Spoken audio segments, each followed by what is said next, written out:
The social network Facebook reported this week in its 2015 first quarter financial report that it now has 1.44 billion monthly active users, or MAUs, worldwide. That's 50 million more users than the entire estimated population of China, and over 188 million more users than India's population. Facebook also reported that MAUs accessing the site via mobile devices jumped by as much as 24% over last year, to an estimated 1.25 billion users as of March 2015. Interestingly, despite Facebook's growing user base and accessibility via mobile phones and tablets, the company's income from operations dipped by 13% over year-ago levels to $933 million.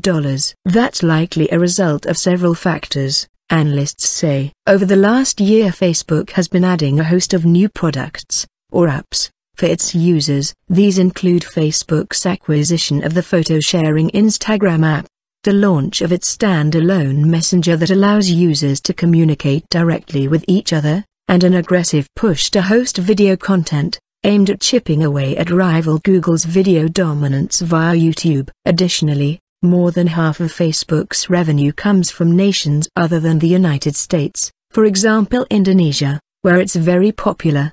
The recent rise in the value of the US dollar may have cut into Facebook's overall revenue and profitability. In a statement to the media, Facebook co-founder and CEO Mark Zuckerberg called the report a good quarter and a good start to the year. "We're building this family of apps because we want people to be able to share whatever they want," Zuckerberg said. "We expect people to share richer content with increasing frequency, so we want to continue developing new tools and facilitating this expression." Facebook launched to the public in December 2004. And experienced relatively slow user growth for its first 4 years. Social media strategist Ben Foster calculates that by April of 2009, it had approximately 200 million users, but a little more than 2 years later, in June of 2011, it reported 750 million users. According to Foster's calculations, that level of explosive growth has continued nearly unabated ever since. "The strong growth in mobile MAUs tells me that Facebook is becoming the first thing people go to on their mobile device,"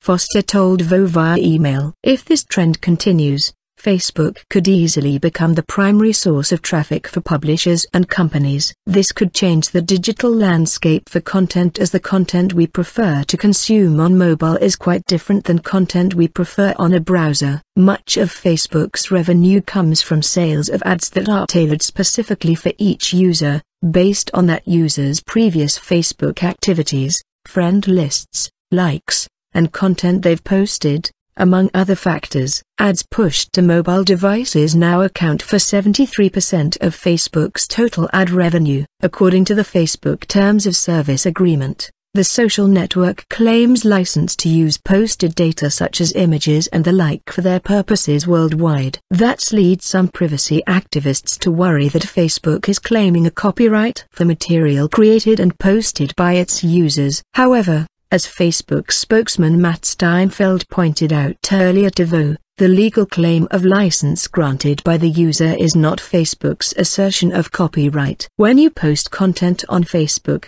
or any information, you own that content," Steinfeld said. "We have to have your legal permission to share that content. You retain ownership of that. So if you delete that content, we delete it from our servers and we have no rights to it beyond that point." Facebook still faces several legal challenges regarding its users' privacy and data retention. Earlier this year in March, the European Court of Justice, the EU's highest such court, heard a case brought by an Irish complaint that Facebook allegedly collected and passed along data from European users to the US National Security Agency's PRISM program, violating EU privacy protections. But analyst Foster says that despite privacy concerns, and some users' claims to hate Facebook, the numbers suggest people actually like the product, and the number of users will grow. For Facebook's reach, if they are the best at delivering content, then they will continue to get more users, which will continue the cycle,